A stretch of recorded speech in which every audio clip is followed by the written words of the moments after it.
Joining me now with more on the situation in the Middle East is CBS News reporter Haley Ott. Haley, good to see you again. Bring us up to speed. What has been happening since the last time we spoke to you? Good morning. Yes, the Israeli military has said it was carrying out large-scale strikes on Hamas targets in Gaza. That's as they massed troops on the border with Gaza in southern Israel to prepare for a possible ground operation there.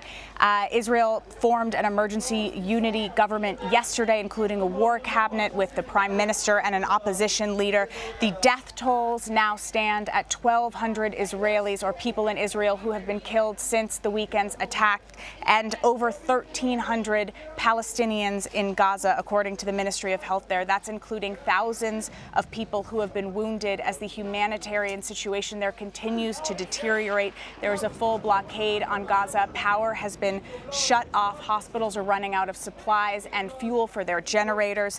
The UN says over 340,000 people have been displaced now in Gaza and are seeking some sort of shelter, many flocking to those hospitals, hoping they'll be safer, or to schools.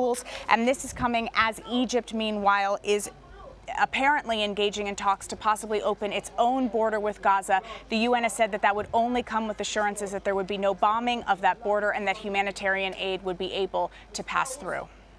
Or that there has been bombings there, and so it's been difficult for people to get out. It's been shut down. What about the Secretary of State? What is the purpose of his visit? What is he hoping to achieve?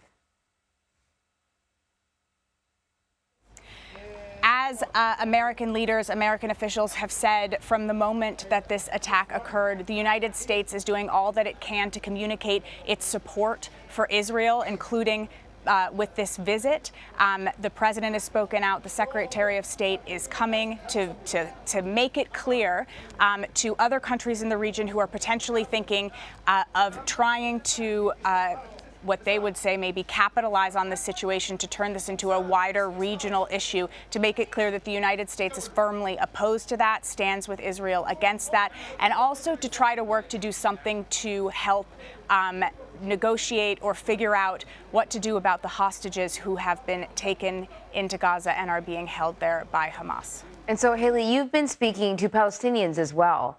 What's been the reaction to the events that are unfolding?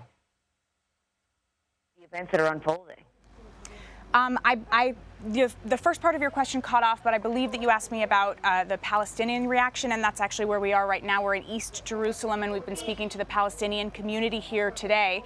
The people that I've spoken to said that they're very scared, that they are staying in their homes. They're not going out on the street, but for a different reason than the rockets that have been flying over Israel. They're staying in their homes because they're afraid of potential attacks by Israeli settlers or by the Israeli police.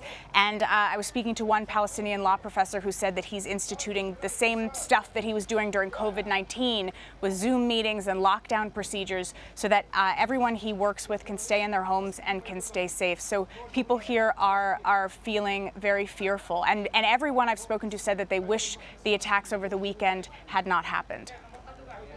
Haley, thank you very much.